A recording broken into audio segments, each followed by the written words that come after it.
မှာဆိုရင်ဒီမှာဖွင့်ကြည့်လိုက်တဲ့ line မတက်နေဘူးเนาะမှာဆိုရင်ဒီမှာဆို Wi-Fi ဖြစ်ဖွင့်ကြည့်လိုက်တဲ့ဒီမှာဒီမှာ YouTube မှာဖြစ်ဖွင့်ကြည့်လိုက်တဲ့ line မတက်နေဘူး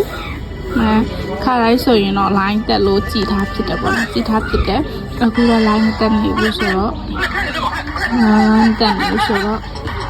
ဒီမှာလည်း line မတက်နေဘူးကြည့်ရင်ဒီထဲက line ခွေလည်း line မတက်နေဘူးဆိုရင်ဘာလို့လို့ရလဲဆိုတော့ဒီမှာပါချင်ရလဲဆိုတော့ date time ကို date and time ကိုချိန် setting ကိုတော့မနော်ရိုက်ရှာလိုက်တယ်ရိုက်ရှာလို့ဆိုရင်ဒီမှာတဲနဲ့အစရိုက်တာနဲ့ပုံနေ setting ကိုတော့system management ကိုတော့မနော်ပြီးတော့ system ကိုပြီးတော့setting ဒီမှာ system management ကိုတော့ရတယ်အမှာ about phone ဆိုရင် phone account နဲ့တက်ဟာအခုက date and time ကမဆို date and time ကိုတော့date and time ကိုတော့ date and time ကပြီးတော့ဒီမှာဆိုရင်ဒီနေ့က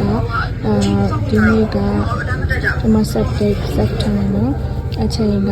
ဘယ်ချိန်လဲဆိုတော့အခုက7နာရီနဲ့ကမေဆိုတော့ January February March April May 31ဆိုတော့ May 31ကိုရွေးလိုက်မယ်May 31ကိုရွေးလိုက်မယ်ပြီးတော့2025ပါတော့ပြီးရင် okay ဆိုတာနှိပ်လိုက်တယ် okay ဆိုတာနှိပ်လိုက်တာနဲ့ပြောင်းသွားပြီးဆိုတော့ဒီမှာအချိန်ကလည်းဆိုတော့ချိန်ပြီးဆိုတော့ Wi-Fi လေးဖွင့်ကြည့်လိုက်တယ်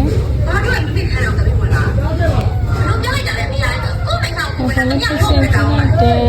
အဲ့ဆိုတော့ခဏတော့က set YouTube ကိုပြန်ကြည့်တယ် YouTube ကိုပြန်ကြည့်လိုက်မယ်ဟောဒါလေးဆိုရအောင်တစ်ချိန်တော့အဲ့ဒါပြချင်တာအကြပါတော့ဒီမှာဆိုရင်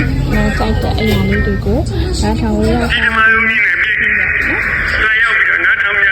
တမီးပြောချင်တာကတကယ်လို့ကိုက line မှာမတက်ဘူး download ဆွဲလို့မရဘူးအဲ့ဒါလေးဖြစ်နေ ကိုရဲ့ Facebook ကလည်းဝင်လို့မရဘူးဆိုရင်ဒီ million အားဖြင့်လောက်ချင်အားဖြင့်ဖုန်းထဲက date ရဲ့ time ရဲ့ setting တွေကိုပြန်ချိန်ပေါ့နော်အချိန်တို့